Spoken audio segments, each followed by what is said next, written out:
Good evening. Welcome. It is now 6:08, there being a quorum of council. I hereby call the City Council regular meeting of July 14th to order. At this time, I would like to recognize Chief Fowler to give our invocation. Thank you, Mayor. Let's pray. God, I thank you for this day. I thank you for your blessings. God, we just thank you for all your love and your grace and your mercy. And God, I just thank you for this opportunity to gather here this evening and conduct the business of this city. God, we just pray you'll be with these elected officials, and God, just pray you'll bless them and give them guidance and wisdom in all that they do in making decisions for our community. God, we just thank you for this country that we live in. Thank you for the freedoms that we enjoy. And we just thank you for those. Thank you for that blessing. God, I just thank you for Jesus. Just thank you for that greatest gift that you gave us. And just thank you for the salvation that we have because of his sacrifice. And in Jesus' name I pray. Amen. Thank you, Chief. Okay, at this time, please join me for the Pledge of Allegiance. Pledge allegiance to the flag of the United States of America and to the republic for which it stands, one nation, under God, indivisible, with liberty and justice for all.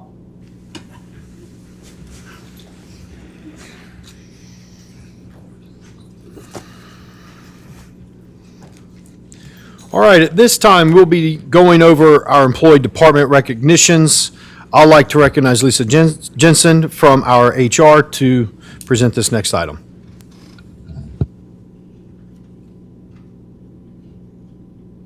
Good evening, Mayor and Council. It's my pleasure to be tonight to welcome our new employees to the city's family.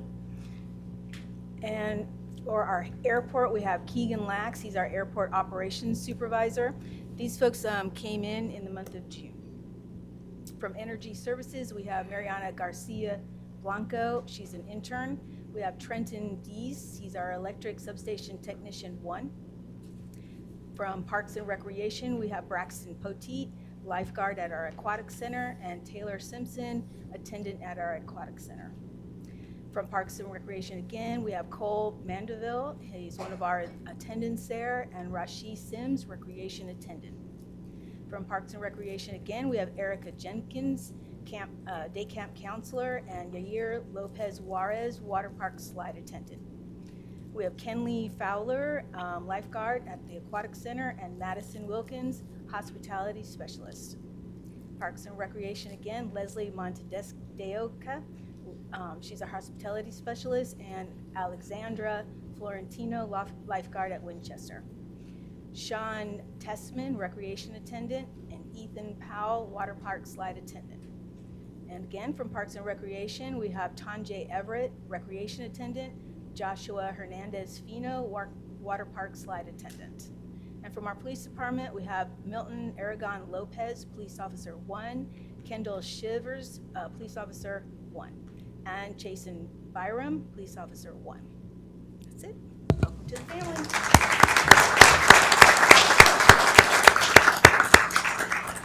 Okay, at this time, I'll read the employee service anniversaries. From our engineering department, Jeremy Long, 5 years. From information technology, Joshua Hyatt, 20 years. Parks and Recreation, Lakeisha Wright, 5 years. Kaylin Kennedy, 5 years. Gabriel Sowell, 5 years. Jalen Dixon, 5 years. Deborah McGaney, 10 years. Franz Coffey, 15 years. From the police department, Samantha Starnes, 5 years. Tristan Shea, 5 years. Matthew Moore, 5 years. And Garrett Helms, 10 years.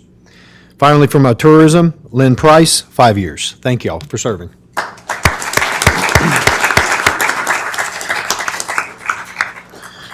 Next up, I'd like to recognize Lisa Steinwender to present the next item.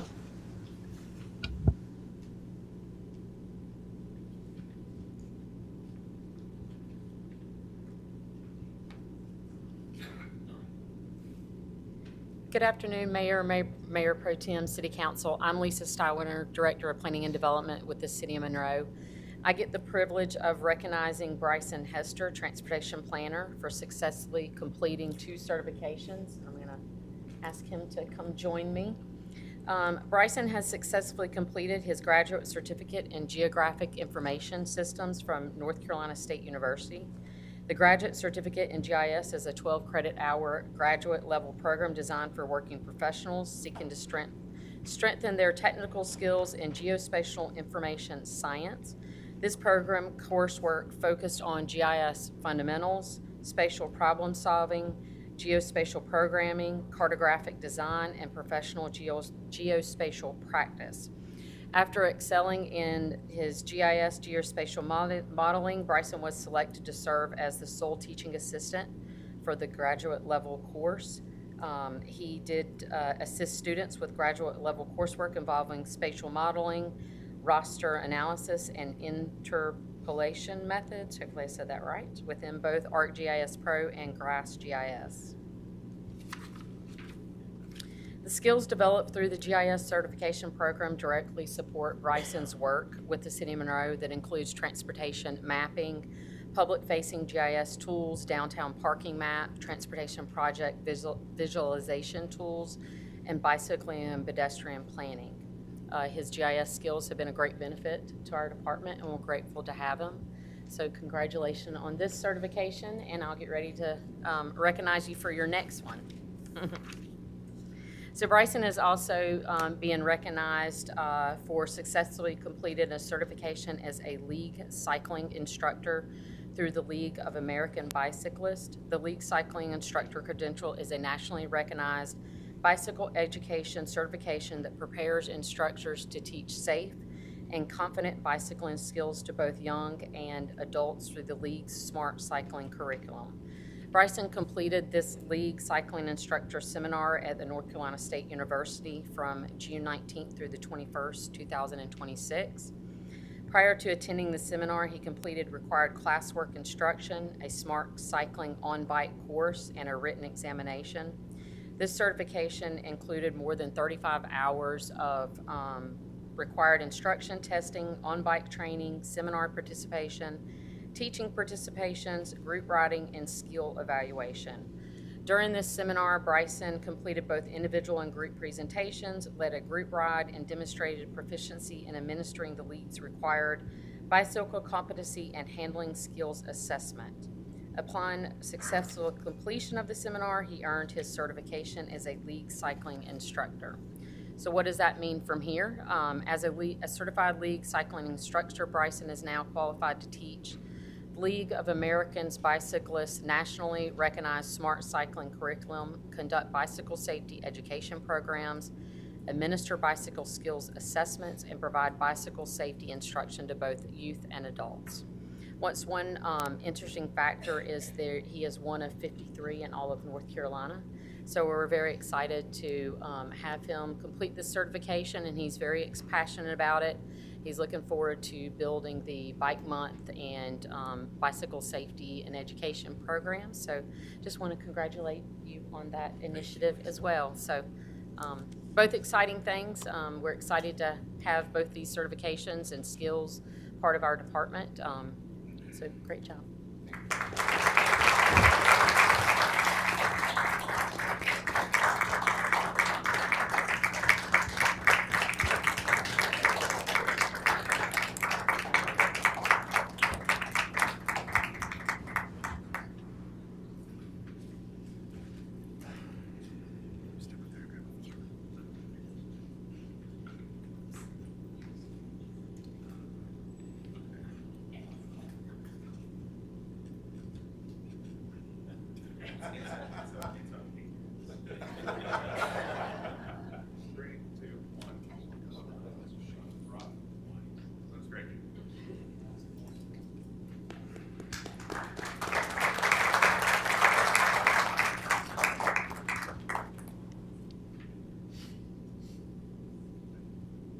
Ready?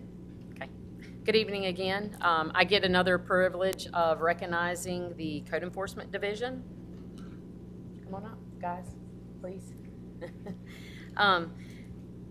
Code Enforcement is housed in the Planning and Development Department, and they have,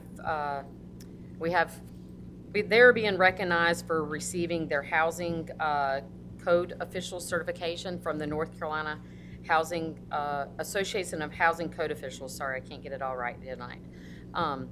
We have 6 code enforcement officers within our division. We're -1 tonight, but just want to recognize this is Pablo, Rodrigo, Vernon, David, and Ayrton. The certification is awarded through the North Carolina Association of Housing Code Officials. It's a statewide organization dedicated to promoting safe, healthy, and quality housing through education and professional development. This certification program is designed for municipal and county housing and code enforcement officers, providing legal, investigative, and technical knowledge necessary to effectively enforce minimum housing and public health nuisance ordinances throughout North Carolina. This was a comprehensive multi-day training program that covers housing investigation procedures, code enforcement legalities, and standardized enforcement practices. Participants receive instruction on a variety of topics, including sanitation requirements, building standards, fire safety, and the legal framework governing housing code investigation and enforcement. This certification program concludes with an open book final examination to demonstrate participants' understanding of state and local housing enforcement codes. So the Planning and Development Department congratulates these gentlemen on their professional achievement and commends their commitment to expanding their expertise and serving the community through effective code enforcement. So we're grateful that Council granted us the ability to hire 2 additional staff. Over the last year, we've been working to train, multi-train the staff. One of the minimum housing is a very time-consuming, complex, comprehensive legal procedure. So this is a great certification for all of them to have, and they're doing a wonderful job learning for the minimum housing ordinance. You'll see several come before you in the next month. So I'm grateful and congratulate all of you for your achievement.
Okay, at this time, I'd like to recognize our Chief, Rhett Bolin, to introduce our Officer of the Month.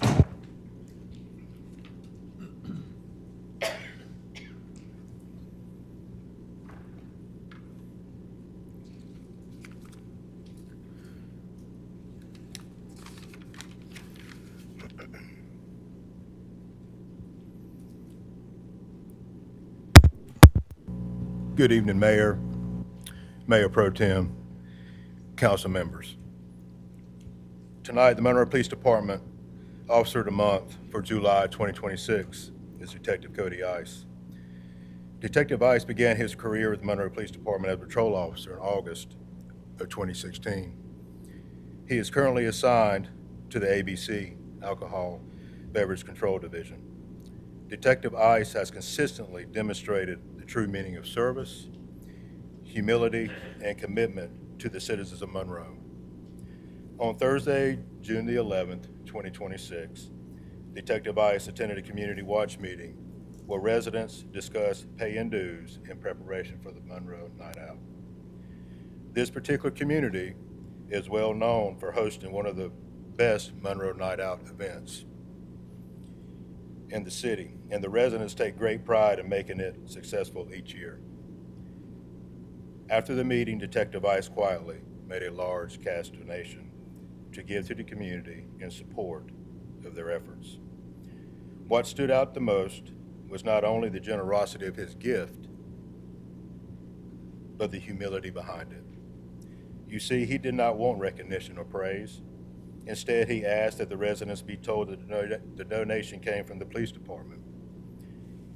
This act of kindness is a true reflection of who he is. He has always been willing to donate, serve, and help citizens throughout Monroe, whether it is providing meals during Thanksgiving, purchasing Christmas gifts for children, or assisting families and individuals in need. His kindness and generosity go far beyond the duties of his position. This moment truly touched the heart. During a time when many families are facing financial challenges, Detective Ice was willing to give from his own resources to help people who may not personally know. This speaks volumes about his character, compassion, and dedication, not only as a police officer, but as a person. Detective Ice represents the Monroe Police Department with professionalism, humility, and heart. He builds trust through his actions, strengthens relationships within the community, and reminds others of the positive impact law enforcement can have when service comes from a genuine place. For these reasons and many more is why Detective Ice is the recipient for Officer of the Month. His actions are deserving of recognition, and he is an outstanding example of what it means to serve with integrity, compassion, and commitment.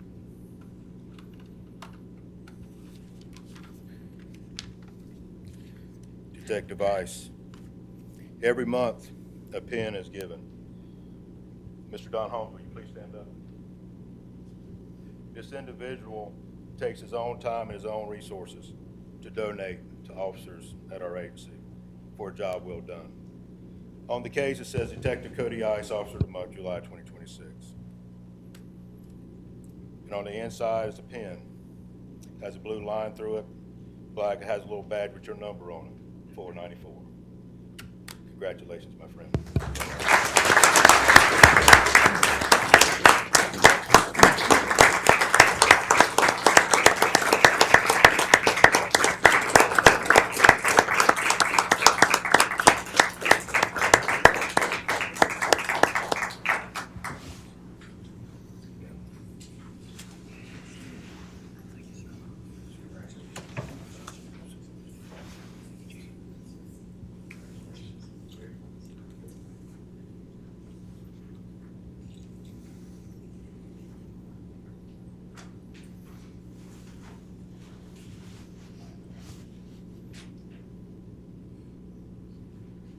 Right over here. 3, 2, 1.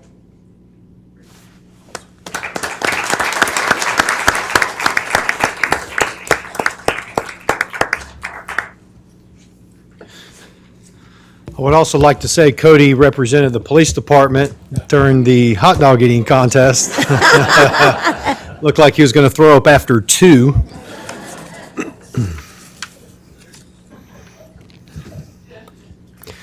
Okay. Mayor? Yes, I ma'am. move to adopt the agenda as presented. Do I hear a second? A motion, a second. All those in favor?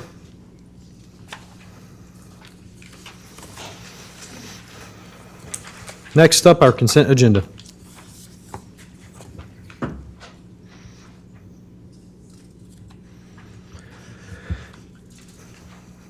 I move to approve the consent agenda. I second that. I have a motion, a second. All those in favor?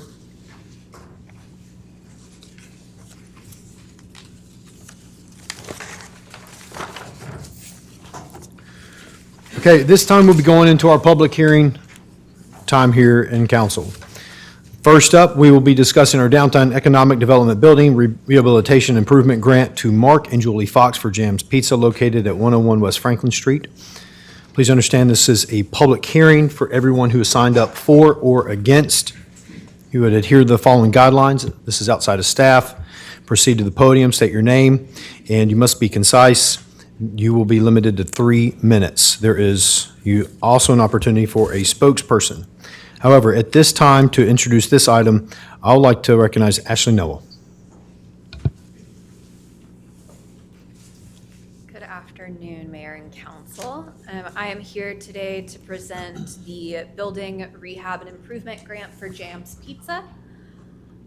This grant, as a reminder, supports rehabilitation and maintenance work in our downtown business district. It is a 50-50 matching grant with a maximum award of $7,500. For this one is for 101 West Franklin Street, a property owned by Mary Helen Treese. You can see here highlighted on the map. Jam's Pizza, owned by Mark and Julie Fox, is expanding their business into this space. They have done some interior improvements, including repainting, repairing flooring, and replacing some equipment. Their total project cost for this grant was just over $17,000, and then there's a breakdown of how that was spent. The reimbursement process for this grant, JAMS will submit any paid receipts that they have before city funds are released. And as a reminder, it is a 50-50 grant, but they're eligible for the maximum $7,500. Included in your packet are the attachments for the agreement, the acceptance, and the resolution for this grant. And this was approved by the Downtown Advisory Board on June 17th. So we're asking for a recommendation tonight. And I did want to include totals for you guys. We do have this budgeted for FY27, so we have $40,000 budgeted for the BRIG program. So far, we have $9,750 granted if this Jam's Pizza is included. So. City Attorney. Ashley, can you confirm the address? Some of the documentation has west and east, and I know where it is, but I want the public to know where it is. Yes, too. it's 101 West Franklin Street. Okay. Thank you. Any questions, council? Okay. Okay. I move to adopt the resolution. 1 second, please. Okay. 1 second, please. Okay. At this time, there being no other speakers, I will close the public hearing and move to take action. There you go. I move to adopt a resolution awarding an incentive agreement, including authorization for the mayor to execute documents and improve the incentive agreement. I have a motion, a second. All those in favor?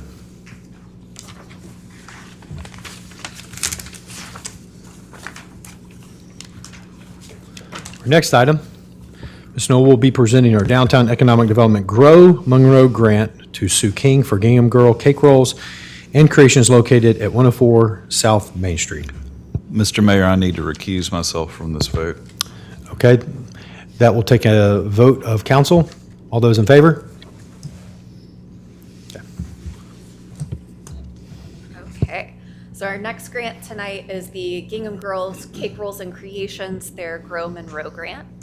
As a reminder, this grant program supports new and existing businesses in downtown, and it can support either upfit or rental assistance.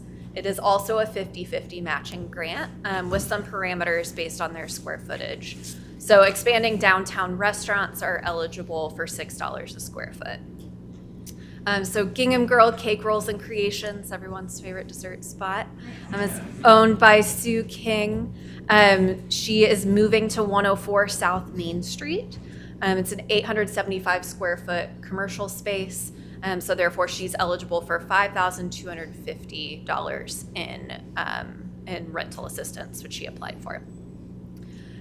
This would be paid in 2 installments. So after her first 6 months, she would submit paid receipts and would receive $2,875. And then after her second 6 months, she would submit paid receipts and receive the remainder, $2,875. In your packet is the agreement, the acceptance, and the resolution. This was also approved by the Downtown Advisory Board on June 17th. So we're asking for a recommendation tonight, and just like the BRIG grant, I have included totals here for you guys. So if this is approved tonight, means we would have granted $9,570 in Grow Monroe payments for the fiscal year. Okay. Open the floor to council. Okay. At this point, there being no one who signed up for or against in public comments, I will close the public hearing and move to take action. I move to adopt a resolution awarding an incentive agreement, including authorization for the mayor to execute documents and improve the incentive agreement. I have a motion, a second. All those in favor?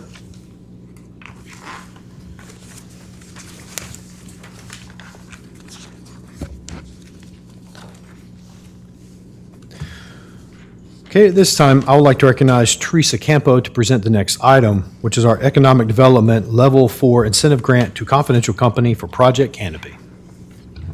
Good afternoon. Thank you, Mayor, Mayor Pro Tem, council members, Esquire, Manager, and Madam Clerk and Gallery. I appreciate being able to come forward tonight. This is an exciting project for us.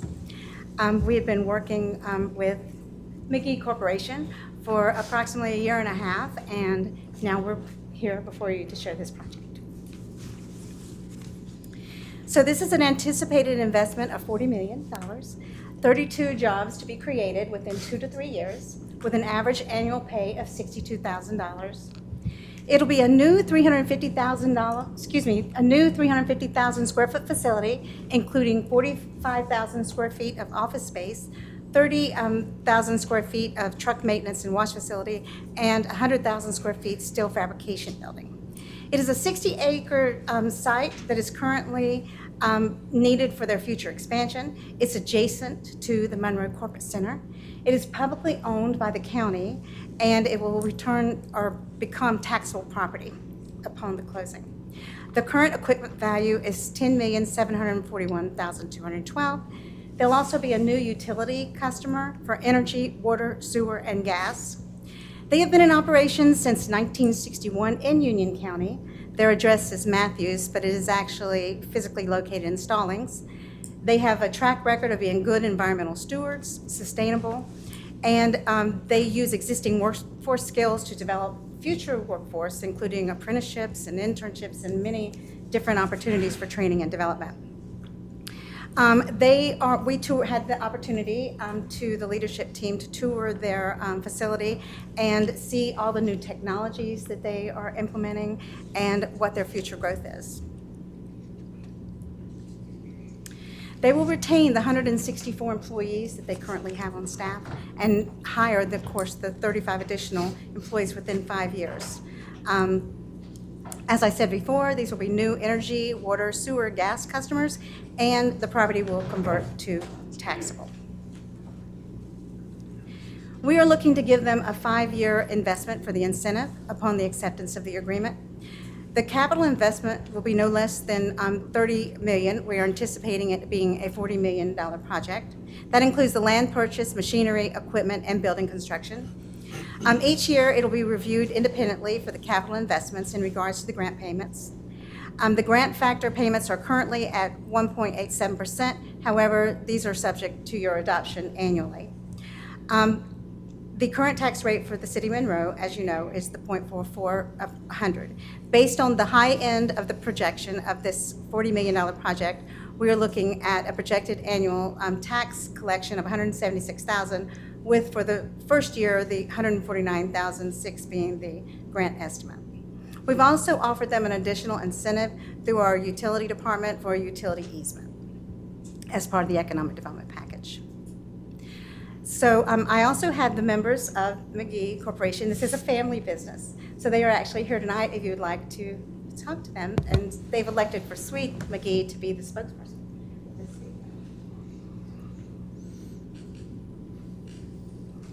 Good evening. Thank you, Teresa. I don't know why I got chosen to speak here. I think Kevin said this, we only got one suit coat between the three of us, and I had it on tonight, so lucky me. But I'm Swede McGee. My brothers Kevin and Todd McGee are here tonight. But we're very, very thankful for all the time and effort that the council and the mayor, everybody's put in, and the manager and all the folks and Teresa. I mean, I've met a lot of great folks. It's been a great journey. I tell you, y'all have been extremely helpful. We're excited about this. We're also a little scary too. You know, we're very, very fortunate, very blessed. In 1961, my father, Richard McGee, who's still heavily involved with the business at 83 years old, he's on his phone every day texting and emailing and cracking the whip on us still. But he started in 1961 in Monroe with his father and his garage, and just those two, and has built a great company that we're proud to have as a family business. It's a family culture, and we're looking to bring it back to Monroe. We never left the county. We were in Stallings there since 1986, but we're excited about this journey. So I'm just very thankful to be here tonight and have your support. Thank you, Mr. McGee.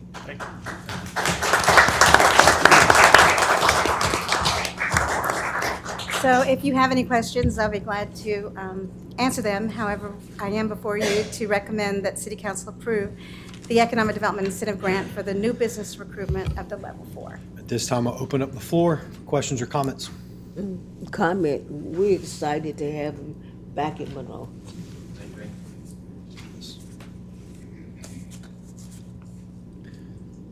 Anything else? Yes, we're grateful for you guys thinking of us in the city. And we look forward, I know our people do, to seeing a link on your website for some hiring, I see. So thank you so much for y'all considering Monroe. All right, at this time, there is no one who is for or against, so I'll close the public hearing and move to take action. I move to adopt a resolution warning an incentive agreement, including authorization for the mayor to execute documents and approve the incentive agreement. That's a second. I have a motion, a second. All those in favor? Congratulations, guys. Thank you.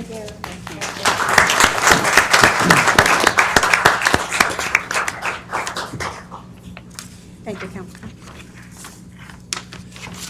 Next up, I will introduce Carrie Mindler to introduce the next item.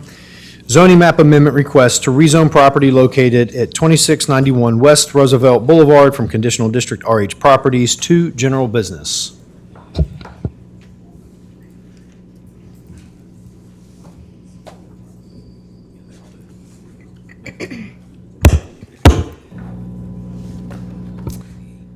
Good evening, I'm Carrie Mindler with the Planning Department. Tonight I'm here to present a proposed zoning map amendment for the property located at 2691 West Roosevelt Boulevard. RH Properties LLC is requesting a rezoning, a zoning map amendment from conditional district RH Properties to general business. To orient you to the property, it is highlighted in blue. It is located west of Highway 74. This is between the Target Shopping Center, which is further west, and then the Walmart Shopping Center to the east. Properties to the north are either vacant or are occupied by a bank and residential homes. Properties to the east across Highway 74 include the Rolling Hills Country Club and parking lot. Properties to the east are an office building as well as multifamily apartment complexes, and then properties to the south include single-family residential homes. As I mentioned, the request is to rezone the property from conditional district RH Properties to general business. In 2007, the property was rezoned from R20 residential low density to conditional district RH Properties. This was a site-specific zoning that was approved to include 5 restaurant and retail/office buildings that were going to range from 4,250 square feet to 10,000 square feet. However, the development from this rezoning never moved forward, so the property is still occupied by a brick building that is currently utilized with a church, as well as a vacant single-family home that is currently vacant. The general business district is intended to permit commercial establishments of varying sizes and scales. It may include individual businesses on their own parcel or multiple businesses on one parcel. The general business district is designed to accommodate a mixture of commercial, public, and institutional, and office or medical uses. The property is currently zoned or currently surrounded by properties zoned general business, which is what you see in the red. The yellow that you see across 74 and to the rear of the site is, the yellow is residential low density. The tan color that you see just to the north is residential medium density. And then the property in the brown is residential high density. You'll see some other light purple colors. These are additional conditional districts. This property here at the corner of Carroll Street and Roosevelt Boulevard is a bank.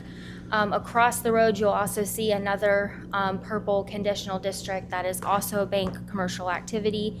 And then, of course, just at the top of your screen, you'll see more purple. That is another conditional district. That is the McAllister's and Target Shopping Center, so additional commercial there. The future land use plan does indicate that this property is primarily located in the community corridor designation. That is the pink that you see on this property or on this map. This corridor generally covers most of US 74 and areas adjacent to intersecting major streets. Serves as the primary conduit to downtown and the epicenter of the city's commercial activity, as well as the spine of the community with critical connections to major employers and activity centers.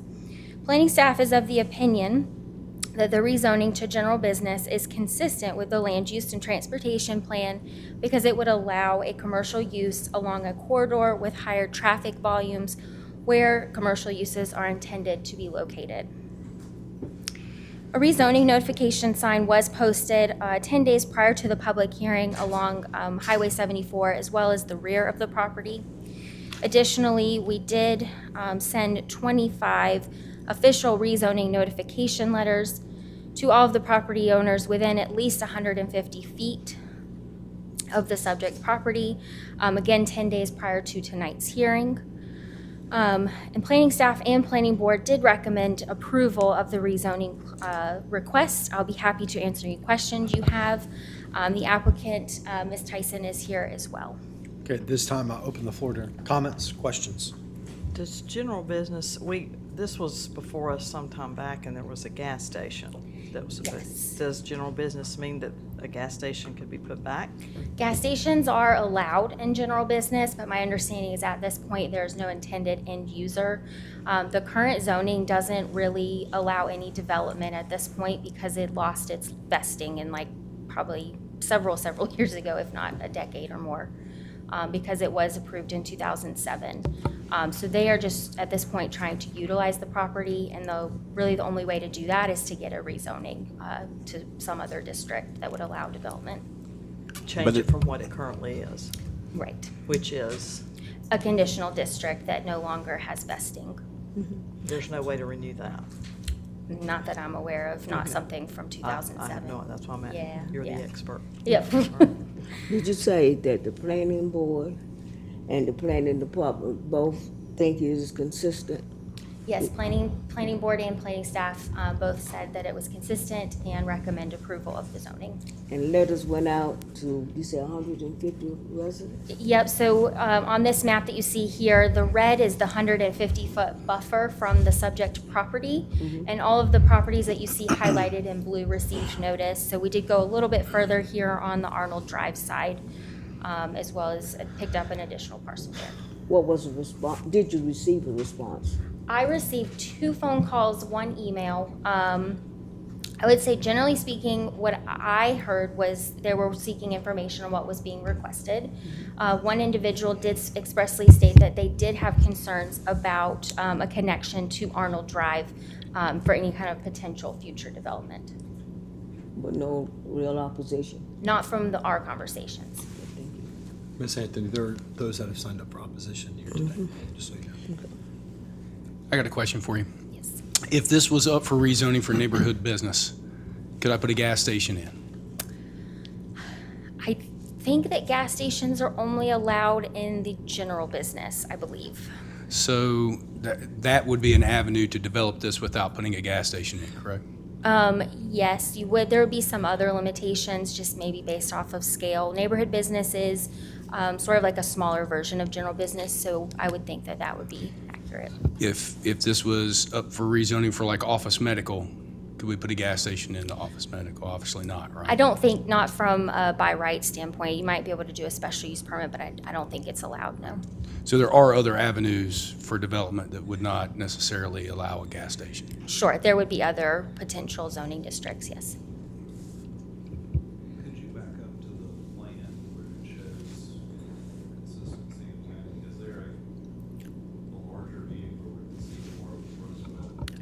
This is all that I have for tonight, is just the general area. But the community corridor specifically goes along Highway 74, and then it branches out at some of the critical intersections like Rocky River, Morgan Mill, and extends further up those intersections just because of how heavily trafficked they are.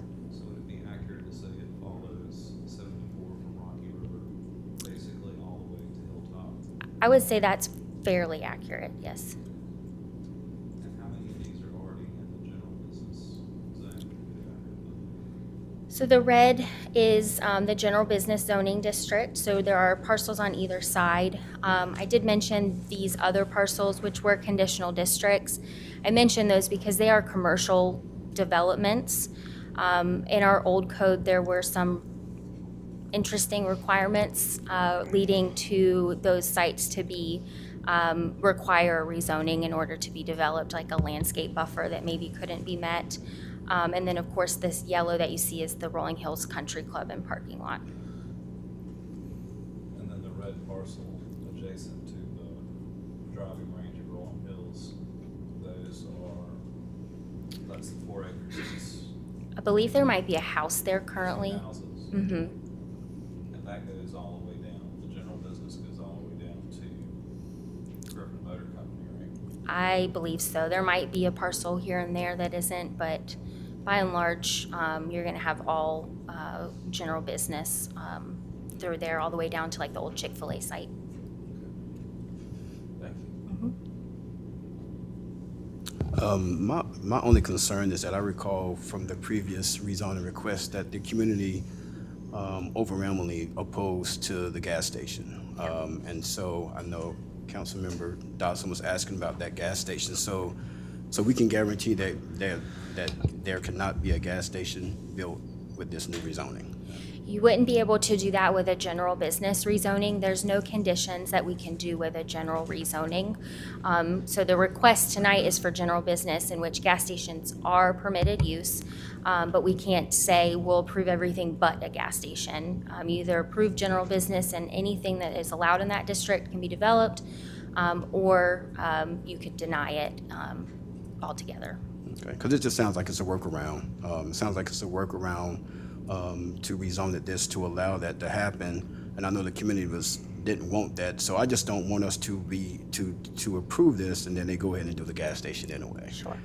So I'm just trying to see, is there any way that we could guarantee, or if there's another zoning opportunity for us to have it rezoned so that that gas station won't be built in the community in which they don't want? I can't speak for kind of the process on if maybe the applicant would want to change their request or if they'd have to withdraw and reapply. I would defer to Mr. Long on that one, since we are here tonight for the public hearing. But, there's other options potentially with a different zoning classification, maybe a different site-specific zoning that wouldn't allow a gas station. The only thing with your site-specific zonings is there's a lot of work that go into those as far as where the building's located, where's the parking located, what do your buildings look like. So when you don't have an end user, those are hard to do unless you have an end user that knows how they want to develop the property. So in my understanding, and I'll let Ms. Tyson touch on this more, she's the property owner with the RH Properties, and they don't have an end user at this point. So it's hard for them to go through that process. Okay, Attorney Long, he's going to respond to that. You would not be able to change the zoning here tonight, the application, because you've already gone through planning and everything like that. They could withdraw it tonight and go back through the process. Is there a representative from our properties? Yes, Ms. Tyson is here. No, go ahead, ma'am. Go ahead. Yes, ma'am, absolutely.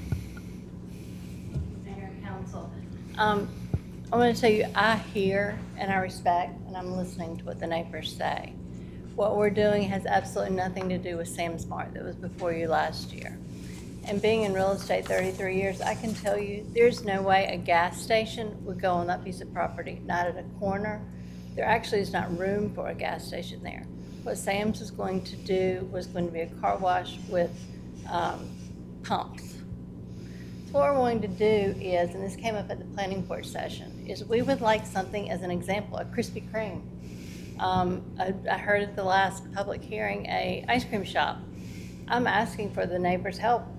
Tell me what you want, and I'll go after them. So that is my plan. I mean, it's family-owned. It always has been, and it's a legacy piece. I understand, and my concern is this: we're here because of a failed project from 2007 or 2008, correct? Lost its vesting. It's a conditional district. Right. That concerns me because the zoning runs with the property, not with the owner. So I truly appreciate you wanting to develop that property for the city of Monroe. My concern just is that the zoning runs with the property and you may not always be the owner of that property. And that concerns me. Like I said, I look at other options for zoning that could create maybe some of the similar things that you're talking about here, but that does concern me. That's all. And thank you for your comments. And I do appreciate you wanting to develop it. And one thing to consider too, someone like, I'm keep using Krispy Kreme, but that's only because that's what we use at the planning board, is any company that comes in there like that is going to have to spend $100,000 to $150,000 to present to you site plans, traffic studies.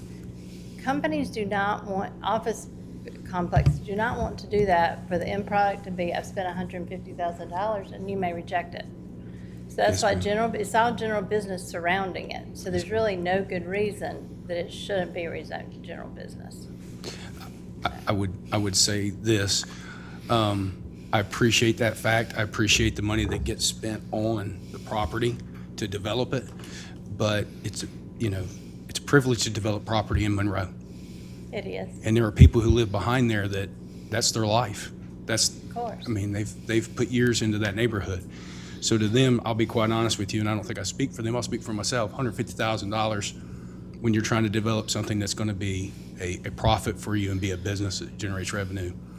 I don't think that's a concern for those people that live behind there. It's not a profit for me, but I understand for the company. Yes, ma'am. I have a question. Yeah. Okay. Potential development, and you're saying it definitely is not a gas station. I remember when the other project came and failed, and I think that, people, the residential, not wanting additional traffic, noise, or that kind of thing. I didn't get the feeling that they were opposed to development, but they just Yes. type of development. I think it just really did. Yes, ma'am, that's what I heard. Because I believe the residents gave other ideas.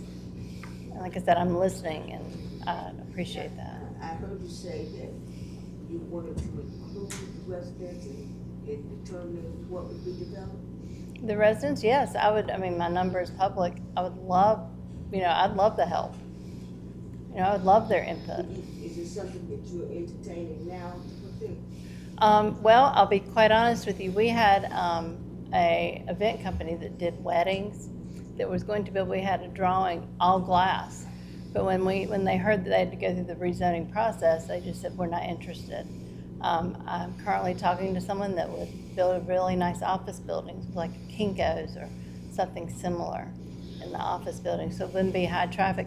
You also have the abandoned home that we have to get people out of there all the time. All the copper's gone, it's drug infested.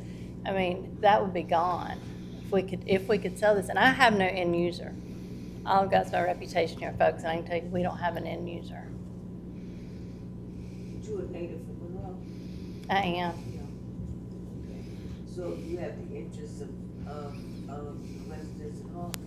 Yes. I'm not putting words in your mouth, I'm asking. Yes. Thank you.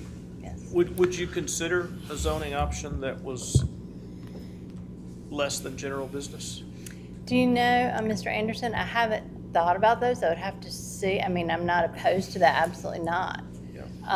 But I could take a look at it. It's hard for me to answer, not have looked at that yet. Yeah. I just, I know we had a lot of people that came and spoke when this came up before. And I just would like to be able to give them some assurance that it would not 10 years from now potentially be a convenience store or a gas station or something that would disrupt the harmony of their community. Sure, I understand that, but keep in mind too that the areas around it, zone general business, can, they could put the same thing, so. Ms. Mendler, can you entertain me for 1 second? Can you please tell me what's the difference between neighborhood business zoning versus, I mean, off the top of your head, off of general business, please? So neighborhood business is more of like your neighborhood commercial, so it's going to serve nearby neighborhoods.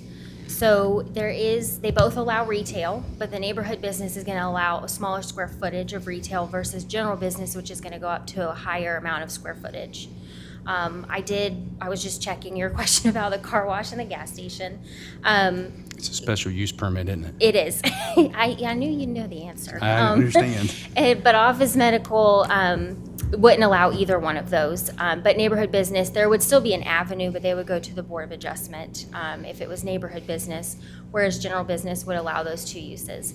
But generally speaking, they're both commercial districts. They both allow varying types of commercial. They're just at different scales. If it was, I'm sorry. So you can, so what you were just saying, though, you just said the key phrase, they can still go to the Board of Adjustments. For if it was neighborhood business, yes. Yes, sir, go ahead.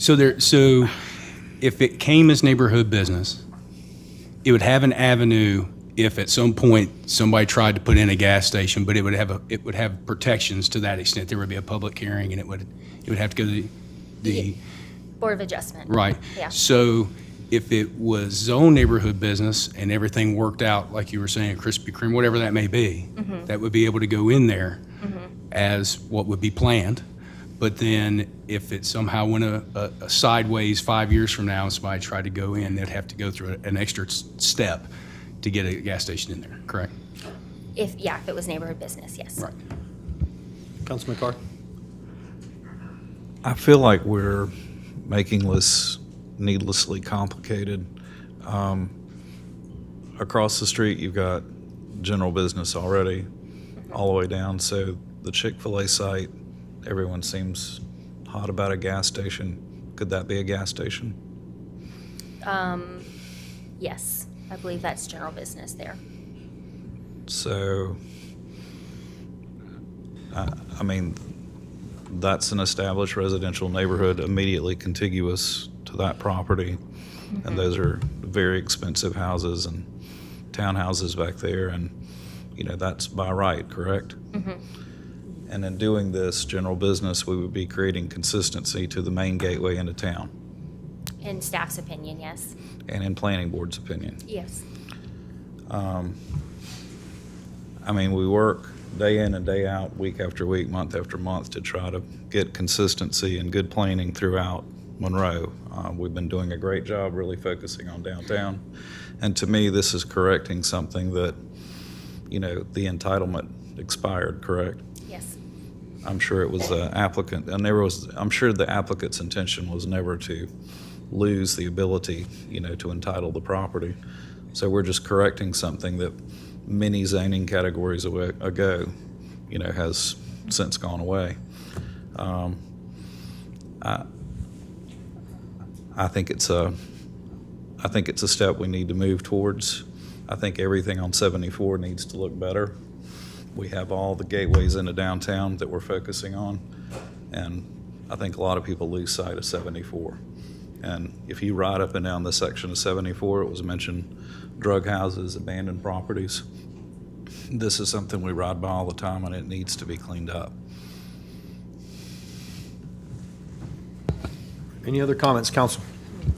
I just want to be clear where it is. There's a bank on the corner, Yes. and this particular property is beside the bank. So here's the Rolling Hills Country Club is right across the road from it. So here's Rolling Hills Drive, the one that is not at the light, and it's right across from that intersection. It's kind of, it's in between Walmart and Target from a kind of a bigger. Oh, okay. There's a brick building, I think it was recently painted white, so it kind of, it stands out a little bit more. Yeah. Ms. Miller, is there any inhibition if by doing that or switching from general business to neighborhood business or anything, that would impede any parking or anything like that you're aware of too? The parking would be based off of the use, so it's not based off of a zoning Okay, district. thank you. Would the new changes in the state legislature affect our ability to enforce parking? I believe that might take effect in January of 2027. So if something were to come in, but before that, we could still enforce it, but I think after that, parking wouldn't necessarily be a question. Okay. What I wrestle with is the fact that the planning board and then the planning department say that it's consistent with planning, with zoning and all. And you didn't get opposition from the residents. Not during our conversations. I know that there are some that are signed up to speak tonight, but our Okay. conversations were just information gathering. There was one concerned about access to Arnold Drive. Thank you. Okay. Thank you so much. A lot of questions. Okay, at this time, no one has signed up in favor for, but we do have some that are speaking in opposition.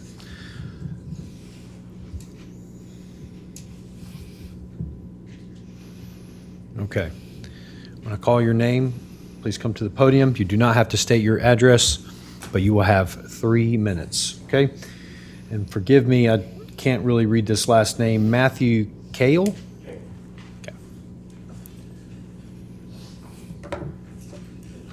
Good to see you all again. My name is Matthew Cagle. I live on Arnold Drive. Last year, many of us came before you guys to talk about this property as it was being considered a gas station, as we've all discussed tonight. I don't want to spend my time repeating all of the research you heard last year regarding benzene exposure, childhood leukemia, and the increased lifetime cancer risk associated with gas stations. Instead, I'd like to simply ask you to remember why so many residents came before you then and why we're back here tonight.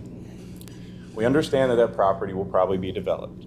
Our concern is approving a general business could allow for high potential health risk uses such as a gas station to move forward without returning to the City Council for additional review. The review process gives both the city and nearby residents the opportunity to determine whether those uses are appropriate for this location. This property sits inside an established neighborhood. Families have invested years and in many cases decades into their homes here. Responsible growth should strengthen existing neighborhoods, not reduce the safeguards that help protect them. Many of you have campaigned on the importance of responsible development in Monroe. Tonight is an opportunity to put those commitments into action. I respectfully ask you to vote no on the general business rezoning request. On top of that, I don't know what the procedure is, but none of us were made aware that this was going to the planning board. I think last time when this was brought up, there was 2 meetings that we had the ability to oppose or give our opinion, and that didn't happen. So I don't know if the planning board was aware that there was opposition in the neighborhood. So I just wanted to mention that as well. Thank you guys for your time. I really appreciate it. Thank you.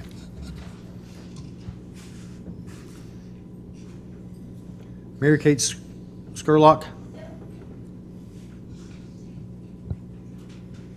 Hi.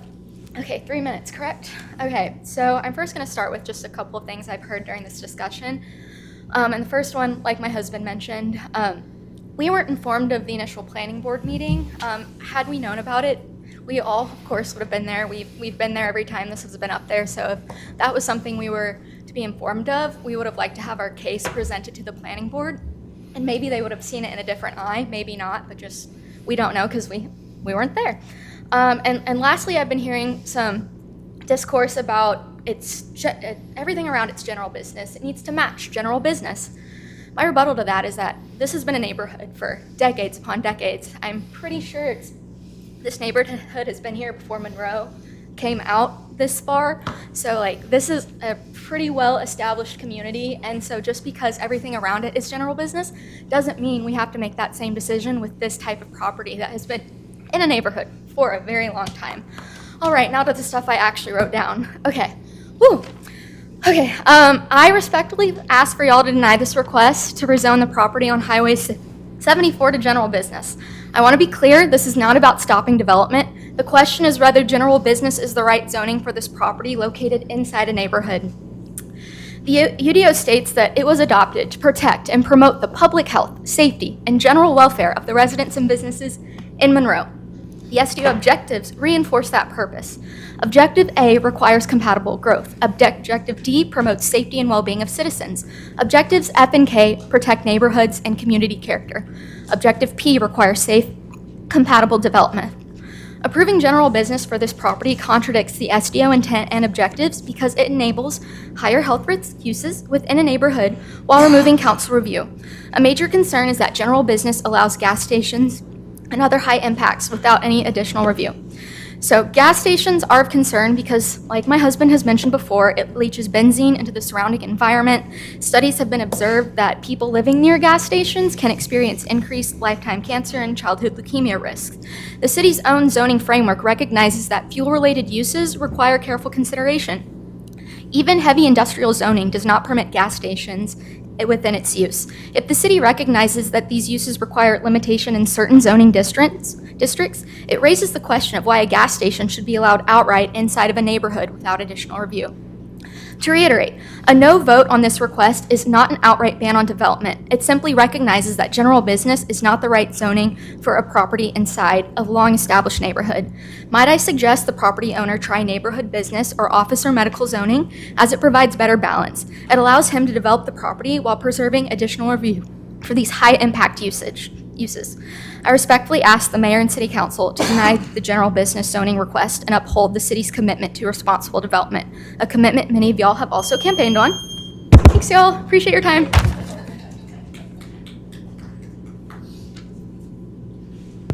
Freddie Kirk.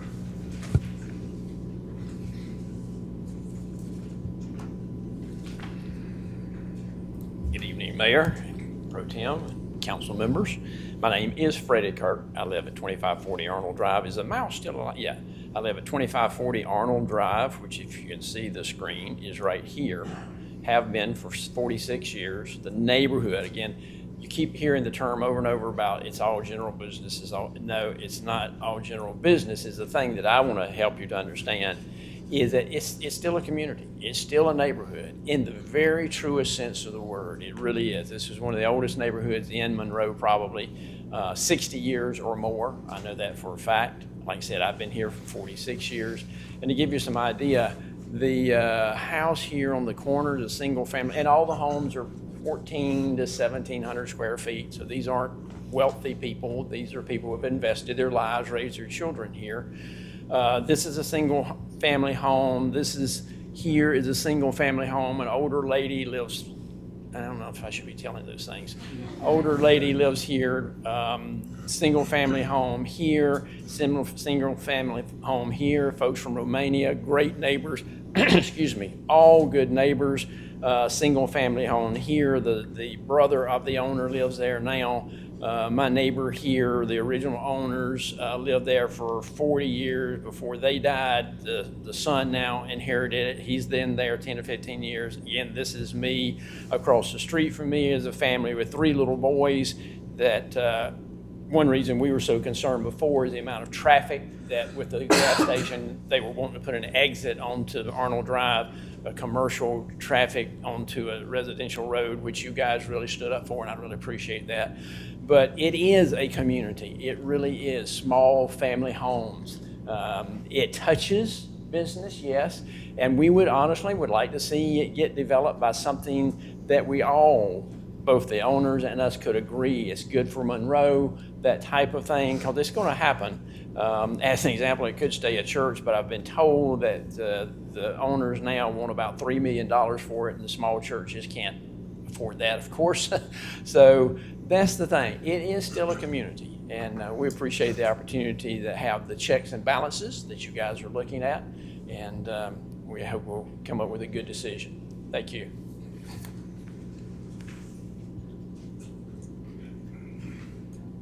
Victor Little.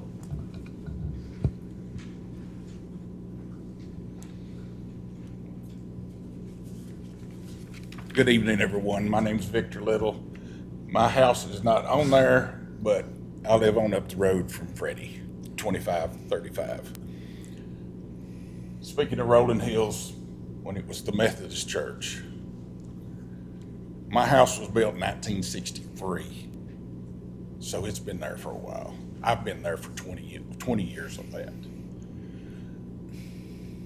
And from the elderly folks that live in the neighborhood, I've heard stories. There used to be a gigantic oak tree that took 3 or 4 men to reach around in my yard.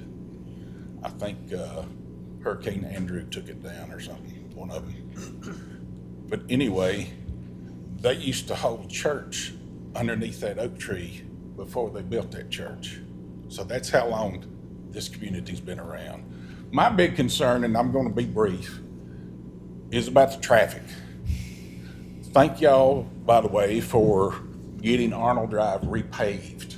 It is nice and smooth, and the speeders really love it. Especially when they come around the retainment pond back toward Old Charlotte Highway. So my concern is the traffic. Are they going to be dumping stuff out onto Arnold Drive like they tried to do last time? We need to have the study done for traffic, which it has been done. I sent an email to Katie Milliken of the engineering department last Monday. I still haven't heard anything because they did it. Concerned because we were trying to get speed cushions put in for that. So as far as being general, I can't agree with that because that's just carte blanche to do just about anything. So thank you for your concern and thank you for listening. Okay, anybody else for or against? Okay, yes, ma'am. You may come back up. I'm so sorry, I don't know how to do this, so Mr. Long, maybe you can help me. We will, I hear what the neighbors are saying. Can we pull this tonight, possibly come back for another rezoning? Is that?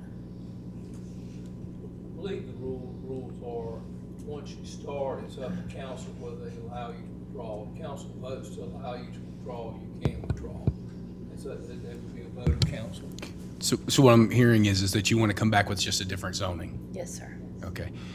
And I think that's much appreciated. I think that's, Well done. I'd make a motion to accept that. Well, I'll make a motion to allow you to withdraw. I'll second that. Okay, we have a motion and a second. All those in favor? Thank you.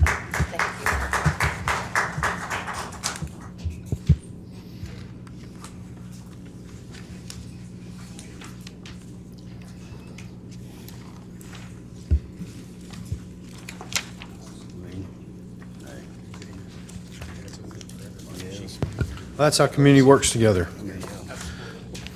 Well done.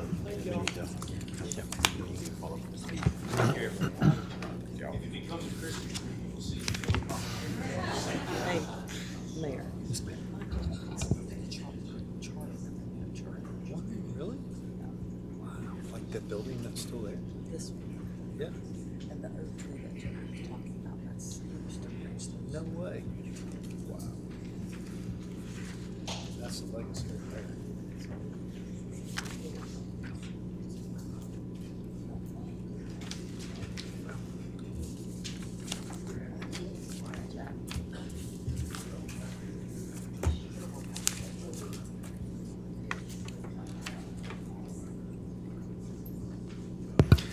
Okay, everyone, we're going to go ahead and move on to our regular agenda. First up, our rules governing public comment period and rules of decorum during city council regular meeting. Did I skip over something? Informational committee minutes. Yeah, so the informational minutes, we'll go over that for sure. There's actually no action that's necessary, so. Okay. All right, so everybody sees it on their sheet.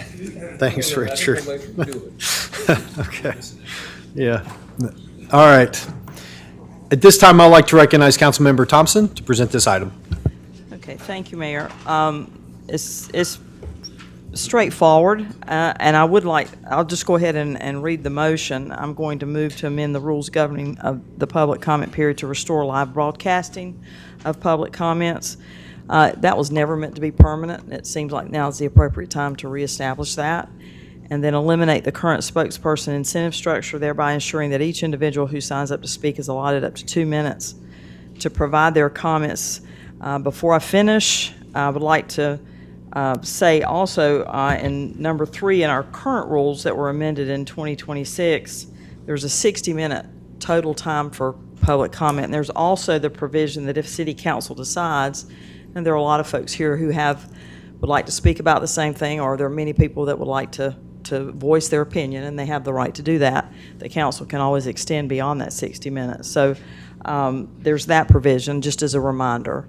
And then I did notice in item number 1 that we would need to, if council votes for this, to take the 4th Tuesday out of number 1 and just make it the one meeting of the month, however that's framed. We would have to amend our rules Yes, sir. for the effective next week. So with all of that said, the motion is to amend the rules governing the public comment to restore live broadcasting of public comments and eliminate the current spokesperson incentive structure, thereby ensuring that each individual who signs up to speak is allotted up to 2 minutes to provide their comments effective with the August 11th, 2026 City Council regular meeting. That's a motion? I have a question before we vote. So with the second part, thereby ensuring that each individual who signs up to speak is allotted up to 2 minutes, are we still going to allow people to yield their time? No, that's the point of it, is to eliminate the yielding of Our policy has never been yielding time. In fact, if you read our policy, we do not yield time. It's only electing spokespersons. But we have been allowing that. We have not. It's just gotten somewhat ignored, but everybody's picking a spokesperson and it's not yielding of time. That's. So can I make a friendly amendment before that? Since we're going to that, can we move that to 3 minutes? I'm fine with that. Yes. Okay, I'm fine with that. okay. Yep. All right, If so, everyone's in agreement, that's fine. That would be 3 minutes per individual, Yes, no, ma'am. no additional time for anyone else, correct, sir? yes, ma'am. Yeah, I'm fine with that. Okay. Yep. Okay, so 3 minutes, and then do I hear a second? Okay. That's it. I have one more after we vote on this, so just to see if we can, because I want to make sure we place it right, that's all. So I have a motion and a second. All those in favor? Okay, next up, before we go, Ms. Thompson, can we discuss where we put these public comments? Can we put those, are y'all interested? Can we move that to the front, okay, of our regular agenda? That way, yep.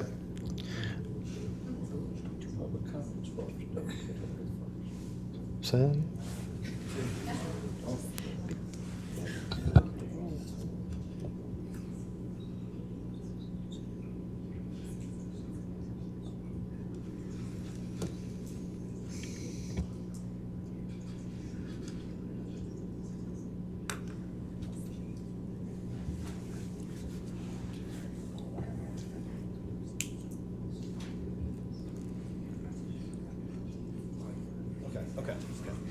So if we can, my motion is to make the public comment period after the public hearing, but before the regular agenda. Is that your motion? Yes, ma'am. That's fine. Okay, I'll second that motion. okay. Motion second, all those in favor? Okay. Thank you, guys. Thank you.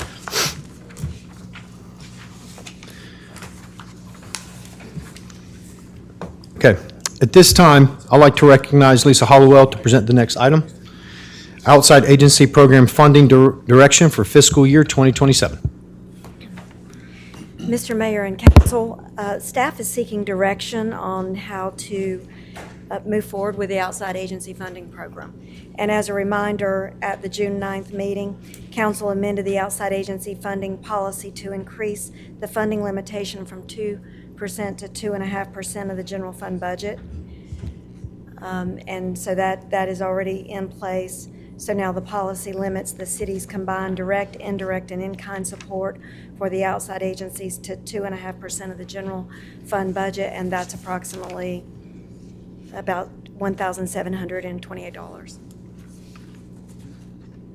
No, wait a second, I'm sorry.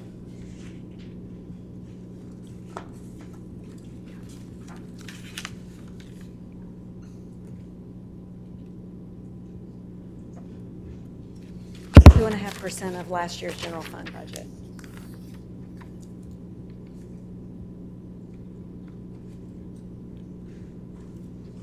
So we were just looking for some direction. Okay. What kind of direction are you looking for? How do you Hollowell? want to proceed and administer the program? Okay. Are you asking for changes that we'd like to see to the program? or to the policy, or what do you?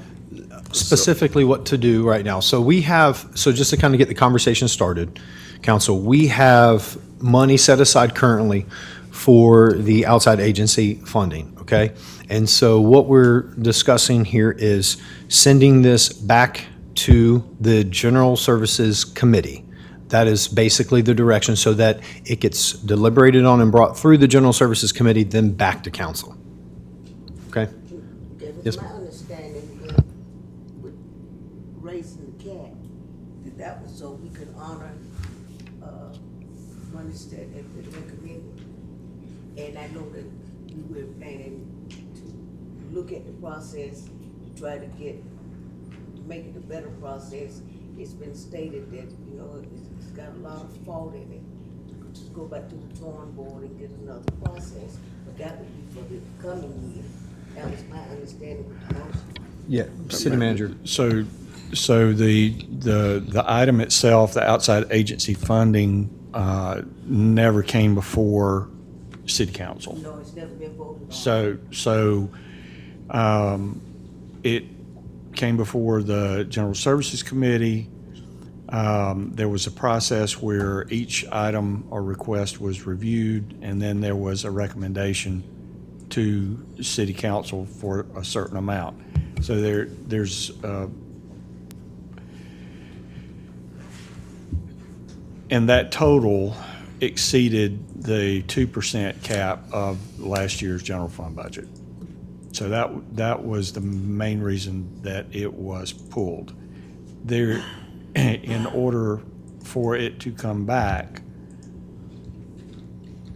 there has to be a recommendation from the General Services Committee.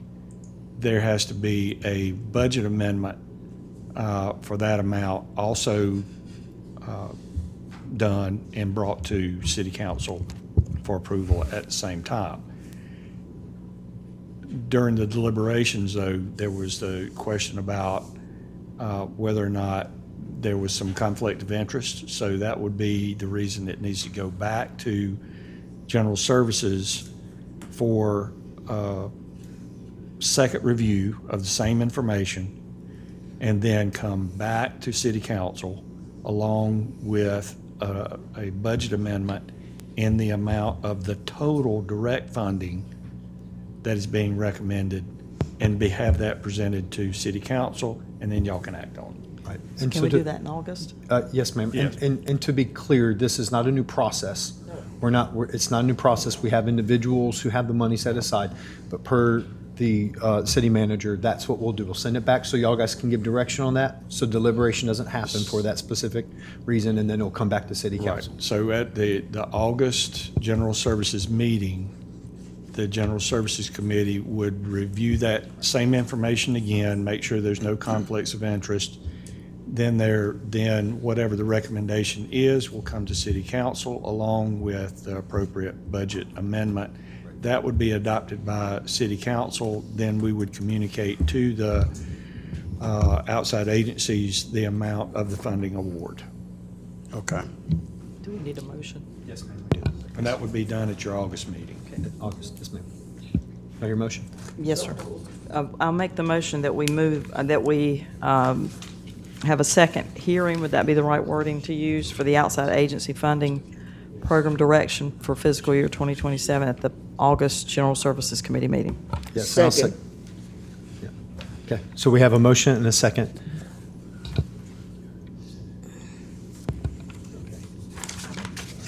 Okay, so we have a motion and a second. All those in favor? Thank you. Before we leave this subject, I would like to say that this policy needs some revision. Yeah. It needs some help. So it would be nice for staff to start looking at that before we get into this process for the next year. Yeah, I think we have decided we're going to do at our retreat, we're going to discuss this at length because there are a lot of concerns about the process. And so but we wanted to get through this process initially, and then after that, we will deliberate about the changes in the future. Yes, sir. Thank you, Lisa. Okay, thank you, Ms. Hollowell. Okay. Next up, our Charlotte Regional Transportation Planning Organization, CRTPO, I-77 South Toll Lane Project. There are a number of different things that we need to do here. Now, Attorney Long, do we want to discuss the resolution first? Yes. Mr. Schuller? Yes. Thank you. Thank you, Mayor, Council. As anticipated at your last meeting, the budget amendment or the budget appropriation that was adopted by the General Assembly did include provisions regarding CARPO and basically the pulling of the I-77 toll lane project support. It basically said that any metropolitan planning organization that pulls support for a project that's already down the road, not just CARPO, but in the future, that the jurisdictions that vote to pull the support will have to reimburse DOT for the cost that's been incurred for the planning, design, and all that kind of stuff, which is really what happened here. But in this case, the budget bill did allow for an out, fortunately, for the situation dealing with this CARPO situation for the I-77 toll lanes. And basically what it did is says that if a jurisdiction votes to restore support for the I-77 project, that they will be relieved of that obligation to have to repay DOT for those costs. So that's kind of where we are right now. The last time you met in your special meeting, you adopted a resolution basically continuing your support for the I-77 project. You instructed your delegate to vote basically to ask for a rescission or a reconsideration of that vote that was taken in May to pull the support. That was done. That motion failed for a number of different reasons, but it failed. But at least Monroe spearheaded that effort to put that motion before CARPO again to reconsider that vote. So what we've done is we have taken the resolution that you've already adopted supporting I-77 project and included the specific language that was included in the appropriations bill regarding this project. And the specific language I'll point out,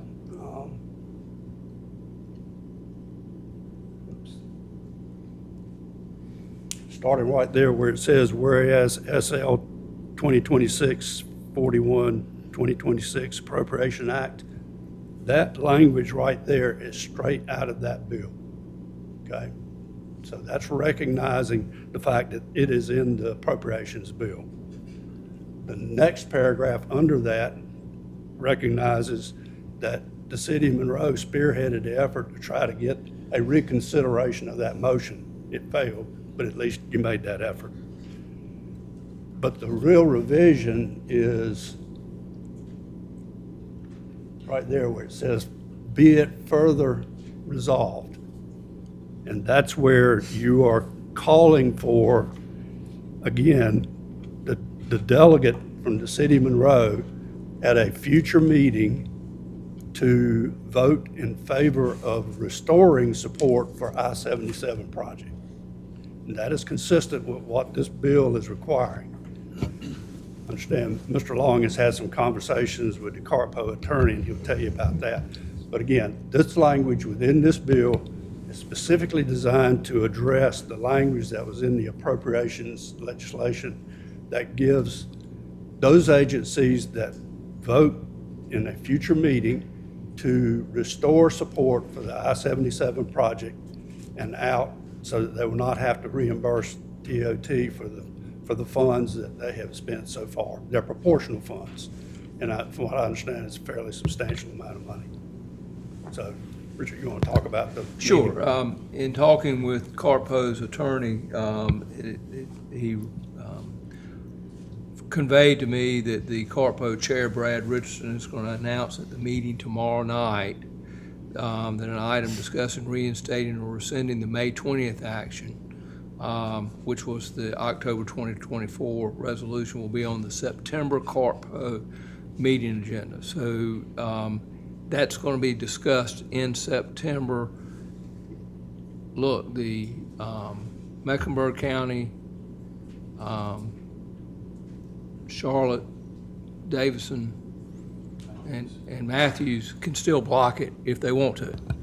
But it's going to at least be discussed and brought up for discussion to be voted on in September. Now, there's no specific language, though, that if that's blocked, that as long as we show that we are in favor of that project, we would not. That's the way I read the statute. Okay. That's the way I Okay. read Just to be the clear. statute, that as long as we're out there, and quite frankly, I think we probably already crossed that Rubicon. I think we're already there. But this just makes sure that we're not leaving anything out. Okay. I think, so the I-77 project, I don't think, I'm gonna speak for myself. I was in favor of the project, I just wasn't in favor of the design of the project. And so, I think that's kind of where we're getting a little bit caught up in the weeds. And so, I'm definitely in favor, but I thought that the General Assembly didn't, move forward with what they wanted to do, and it got blocked or rescinded, right? No, it got added to the budget and just got passed. It's in the budget. Yeah. That's the language that's in this resolution. Okay. Yes. So they did move forward with? They did. Yes. Okay. And then the other part, I thought it was illegal too, because this wasn't said before the actual meeting or the vote that this was gonna happen, because if that were the case, I don't think we would have put ourselves in that type of situation had it been known that that's how the outcome was gonna be. Because they said that after the vote, they didn't let us know that this was gonna happen prior to the vote. So that's why I thought it was found that it was an illegal process, that it was done after, not before the process. It wasn't an illegal process. Was it known that there was going to be a vote that night? No. I think from being at that meeting, the prior meeting, that it was not announced. It was announced at the meeting, and it was sort of rammed through at that point in time. But it doesn't make it illegal, doesn't rescind it, and those people that have opined that what the legislature has done is not in compliance with the law, that'll take a Superior Court and probably the Court of Appeals, and more than likely the North Carolina Supreme Court to rule on that, and that'll probably be 3 to 4 years from now, if at all. Got it. Okay, so we need a motion to adopt this. So I'll go ahead and make the motion because I have the paperwork here in front of me. I move to adopt a resolution revising and reaffirming Monroe City Council's support of the I-77 South Toll Lane project. Second. I have a motion, a second. Any more discussion? Okay, all those in favor? Okay. Thank you, Mr. Scholler. Okay, at this time, too, we need to discuss also the removal of Mayor Pro Tem Anthony as the CARTPO delegate and the appointment of Councilmember Carr as the CARTPO delegate. And then we need to also discuss then an alternate delegate at this time. So I'll go ahead and make the motion to start off. I move to remove Mayor Pro Tem Anthony as the city's CARTPO delegate. I second that motion. Okay.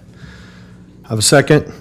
All those in favor? If there's no discussion, is there any discussion on this? Yes, I have a question. Is Sure. Mayor Pro Tem, are you resigning from that position? So I recall when we discussed this, when we were assigning people to different positions, nobody wanted this. Absolutely did not. Nobody wanted this, so I don't know why we're removing a person who showed interest and had been attending the meetings when I think our seat sat vacant for a while, did it not, Mr. Long? You don't know? As I recall, when I served on council before, I don't think we ever had a representative for this particular committee, and Mayor Pro Tem Anthony volunteered to do it because nobody else wanted it, and so and I don't know if we were prematurely removing her because of this whole situation that we didn't really have privy to before her vote. I just don't think that's something that we need to do, unless she's resigning or whatever. But I felt like she served us in a good manner so far. So unless she's resigning, I don't know why we would remove her from a situation when it's been convoluted from the beginning. I would say, just as a point of information, I was the CRTPO delegate for 22 and 23, and moved on to be the chair of the EDC. And when that chairmanship came on, then I relinquished CRTPO. And I believe it was at that point that Councilwoman Anthony took over, so it was not vacant. I'm saying 2017, from my term, that first term, I think it was vacant before you entered on council. I was just, that all I can speak about is recently. Right. In reviewing the minutes for the past several years, I think there was a little bit of confidence in Ms. Anthony going forward to be the CRTPO representative because she had been serving in that capacity for years. My concern is, I realize that you've had scheduling issues in the past. I don't think it would be fair to put you in a position where you can't attend these meetings. I mean, there have been several meetings that you haven't been able to attend because of scheduling conflicts, and I don't think that's fair to put you in a position where you're not attending the meetings, and we don't have a representative who can attend those meetings. Well, that was because we did not have an alternate. Had we had an alternate, someone would have been there. Right, and that's my point. Why put you in a position where you have to rely on an alternate to attend 19, 10 meetings, whatever that may be? Let that alternate become the permanent CRTPO representative, and if you want to stay the alternate or however that. I was just going to suggest, can we just flip it? Yes. I mean, if I think let me just, let's look at the elephant in the room. The question is, this is a precarious position that nobody could predict. Nobody knew that the legislature, Senator Sawyer was going to add the amendment and it went through the budget. Nobody could predict that. And I'm not going to put you on the spot, but I'm going to just assume from conversations and things like that you want to stick by the vote you originally made at the meeting. And if that's the case. No, I said at the time that was no direction. Right. Okay, Yeah. so I would honor whatever the council decided to do, but to be perfectly honest, there was no choice. Either you voted the way NCDOT wanted you to vote or not. now we have the opportunity to set things right for Monroe. And we'll do that with this resolution. That, and they're going to, in September, from what I understand, we need to do that in the meeting. So we would have to vote to support it. The question I have before I vote is, would you be willing to do that? And if not, would you be willing to be the alternate? That's the question. I would be willing to take whatever direction the council gives, if they give direction. I understand. Mayor, I may point out, that's what this resolution does. It directs your delegates to vote in support of restoring that city. Okay. So let's just, again, the elephant in the room is, I hear you, Miss Anthony, you made 9 out of 25 meetings. You missed 10 prior meetings before the last one. And you seconded the motion that brought it on, the rescission. So those are facts. And so at this point, I'd be willing to entertain for you to be the alternate for sure. That was not the original motion. You had to carry that through first. But some of what you say is true, and some is not. Some of those, or most of them, were scheduling conflicts. And whether people know it or not, the transportation is provided. When I did not go, wasn't like, oh, I'm just not going, I notified somebody. And a lot of them was scheduling conflict. Some of it was attending conferences somewhere else, illness. So it was not just blatant not going, which is the picture that is attempted to be painted. But I'm not saying that. I'm saying- I'm just making it clear. Yes, ma'am. Okay, so I'm just making it clear, like we said, I hear you, but I think to Ms. Thompson's point, there's scheduling conflicts, and I think it's best for our council, and that's the motion on the table, to remove you as the main delegate at this time. And we Mr. have a Mayor? second. Yes, sir. Mr. Mayor, would you take a friendly amendment to have Ms. Anthony be the alternate to the permanent? Yes. Would you add that to your motion? Yes. So my friendly amendment, I'll accept that, is to make Ms. Anthony the alternate to the CRTPO. And I would second that if Okay. it requires. Any more discussion? Okay. All those in favor? All those opposed? Okay. At this time, I'd like to move to appoint Councilmember Carr as the city's CARTPO delegate. Second that motion. I have a motion and a second. Any discussion? All those in favor? Thank you. Okay, then now we got to vote to give them direction. We just follow the resolution? Okay, because I have that on my agenda. Okay, so we'll just follow the resolution. Okay. Any more actions? I think that does it. Okay. Okay, I move to go into closed session. can you read the whole thing for me? Yeah, I move to go in closed session pursuant to North Carolina General Statute, Section 143, 318, 11A1, A3, and A6. I have a motion, and a second. All those in favor? Okay, thank you. The restroom.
set them on the podium. Thank you so much. You're welcome.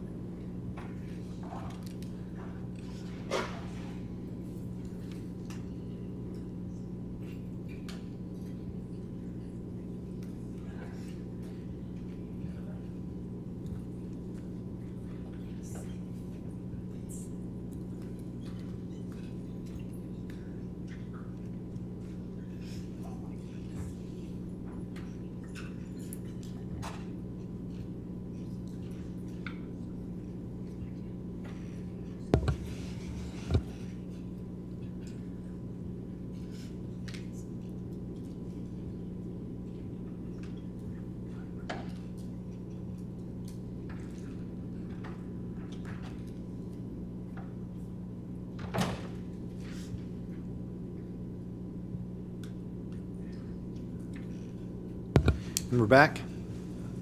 Okay. Is there any motion on the table?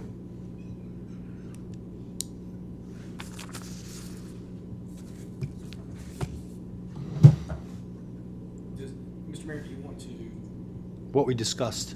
for the historic commission, is that what we're doing? What are we doing? Yes, we need a motion.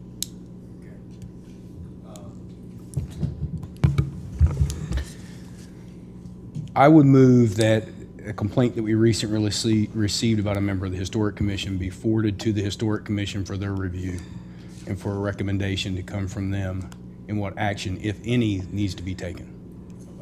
I And come back second. to council. Okay. Motion and a second. All those in favor? All those opposed? Okay.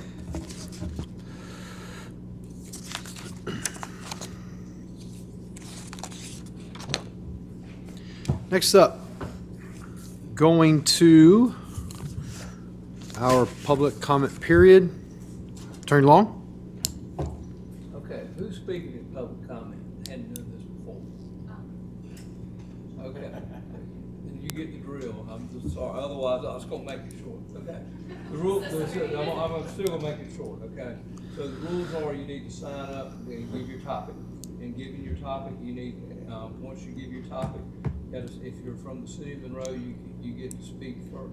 City of Monroe people speak first, county people second, out of county are third. Speakers are given 2 minutes to speak unless you are, and this will be the last time we do this, unless you're elected spokesperson. Anyone speaking for 2 to 5 individuals will be given an extra minute, so they'd be 3 minutes. For 6 or more, they would be given up to 5 minutes. Speakers shall refrain from obscene speech, defamation, communicating true threats of physical harm to anyone, incitement to imminent lawless action, or speaking fighting words. You are to stay at the podium when you speak. Given the audience knows the rest of you audience have been here, y'all know how to behave. I'm gonna leave it at that. Okay. Good. All right. First up,